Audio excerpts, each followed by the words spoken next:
2020년 이후 국제 정세는 코로나 팬데믹, 러시아 우크라이나 전쟁, 그리고 트럼프 전 대통령의 정치적 부활 등이 복합적으로 작용하며 급격한 변화를 겪고 있습니다.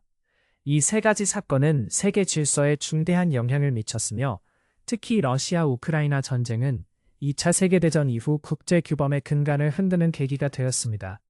전쟁 이전까지 국제사회는 주권 존중과 무력에 의한 영토 변경 금지라는 원칙을 국제 규범으로 받아들여 왔습니다. 그러나 러시아가 우크라이나에 대한 영토 요구를 무력으로 관철하려는 시도는 이러한 상식을 무너뜨렸습니다. 또한 국가가 동맹 선택에 간섭하는 행위 역시 주권 침해로 간주되어 왔으나 현재는 힘이 곧 법이 되는 현실이 나타나고 있습니다.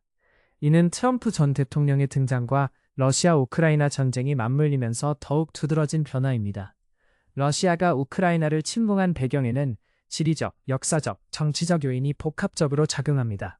우크라이나는 러시아와 인척 관계가 깊고 과거 소련 시절부터 긴밀한 연결을 유지해왔습니다. 소련 해체 이후 나토가 동유럽과 소련 인접 국가들을 5차례에 걸쳐 확대하면서 러시아와 나토의 국경이 가까워졌고 우크라이나가 나토에 가입할 경우 러시아는 나토와 직접 국범을 맞대게 되어 전략적 쿠션이 사라지게 됩니다. 특히 우크라이나에 나토 군사기지가 설치되어 미사일이 러시아 영토에 빠르게 도달할 수 있다는 점은 러시아의 안보에 심각한 위협으로 작용합니다.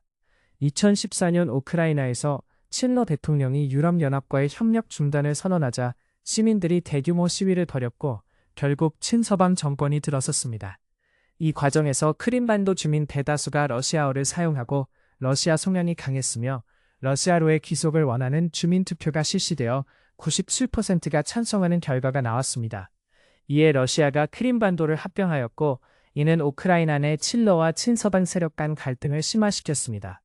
당시 우크라이나 국민의 나토 가입 찬반 여론은 반대가 더 높았으나 크림반도 합병 이후 찬반이 거의 반반 수준으로 변화하였습니다. 한국과 러시아의 관계는 경제협력과 기업 교류가 활발했으나 러시아 우크라이나 전쟁 발발 이후 한국은 우크라이나 편에 서는 여론이 강해지면서 러시아로부터 비우후 국가로 분류되었습니다. 그럼에도 불구하고 러시아는 한국과의 관계 개선을 희망하는 입장을 지속적으로 표명하고 있습니다. 특히 푸틴 대통령은 한국이 우크라이나에 무기를 직접 지원하지 않은 점에 대해 감사의 뜻을 나타냈으며 러시아 내에서는 한국이 미국과 동맹 관계임에도 불구하고 일정한 선을 넘지 않는 한 이해할 수 있다는 분위기가 존재합니다. 러시아 국민들은 여전히 한국 기업의 복귀를 기대하고 있으며 삼성전자는 러시아 내 소비자 선호도 1위를 유지하고 있습니다. 그러나 중국 기업들이 러시아 시장에서 점차 영향력을 확대하고 있어 한국 기업의 복귀 시점이 늦어질수록 중국 제품에 대한 선호가 증가할 가능성이 있습니다. 이는 한국 기업에게 시간적 압박으로 작용합니다. 북극 항로의 개방은 아시아와 유럽 간 물류 거리를 약 30% 단축시키고 물류 비용과 시간을 크게 절감할 수 있는 기회를 제공합니다. 북극 항로의 90%가 러시아 영해를 통과하기 때문에 한국이 북극 항로를 활용하려면 러시아와의 협력이 필수적입니다. 따라서 북극 항로를 포함한 미래 경제 비전을 실현하기 위해서는 러시아와의 관계 관리가 매우 중요합니다. 전쟁 종식 이후 한국과 러시아 간 경제 협력이 재개되면 러시아 내수 시장에서 중국의 영향력이 약화될 수 있으며 이는 중국과 미국 모두에게 부담으로 작용할 것입니다. 따라서 러시아 시장에서 한국은 중국과 미국의 강력한 경쟁자로 부상할 가능성이 높습니다.